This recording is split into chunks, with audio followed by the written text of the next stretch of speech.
সেই স্বামী ভালো, সেই স্বামী সবসময় চিন্তা করে আমার বউটা যদি একটু কটু কথাও বলে, ও যদি একটু কর্কশ হয়, ও কোনো পুরুষের সাথে কথা বলে না, চরিত্র নষ্ট করে না, এমন মহিলা রেখে দেওয়া যায়, ওকে পোষা উচিত, যত্ন করা উচিত। এটা হচ্ছে বুদ্ধিমান স্বামী।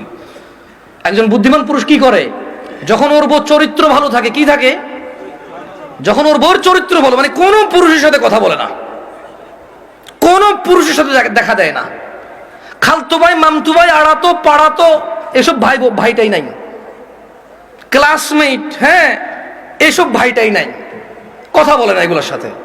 কিন্তু একটু জ্বালা যন্ত্রণা করে জামাইয়ের সাথে, cash cash cash cash cash, যেটা স্বভাব আর কি কিছু কিছু মহিলার, হ্যাঁ, করে। এই সারাদিন এই নাই সেই নাই, কমপ্লেন আর কমপ্লেন। কিন্তু ঘরের ভিতরে কোথায় কোথায় একজন বুদ্ধিমান পুরুষ ওই মহিলাকে রেখে দেয়। কেন? ওই মহিলাকে আদর যত্ন করলে এটা মানুষ হবে, এটা চরিত্র ভালো। এটা কি ভালো? চরিত্র ভালো।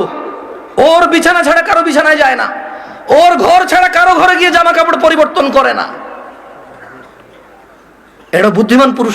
পুরুষের মাথা লোপ পাইছে, মানে অবৈধ সম্পর্ক করতে করতে করতে কোন বউটা ভালো কোন বউটা ভালো না এই বিবেচনা আর নাই। এখন রান্নার দোষ, বাপে ল্যাপতোষক দেয় নাই সেই দোষ, এই কাঁঠালের দিনে কাঁঠাল দেয় নাই ওই দোষ। এখন বউর আর কোনো দোষ খুঁজে পায় না।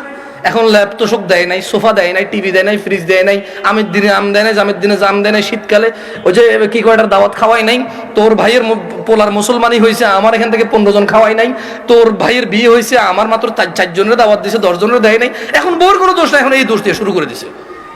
জাহেল পুরুষ ভালো মেয়েদেরকে ওইভাবে সংসার নষ্ট করে দিছে। তো আমি মহিলাকে বললাম যে আপনার তালাক হয়েছে বা হয় নাই, ফটো দেওয়ার আমার যোগ্যতা নাই।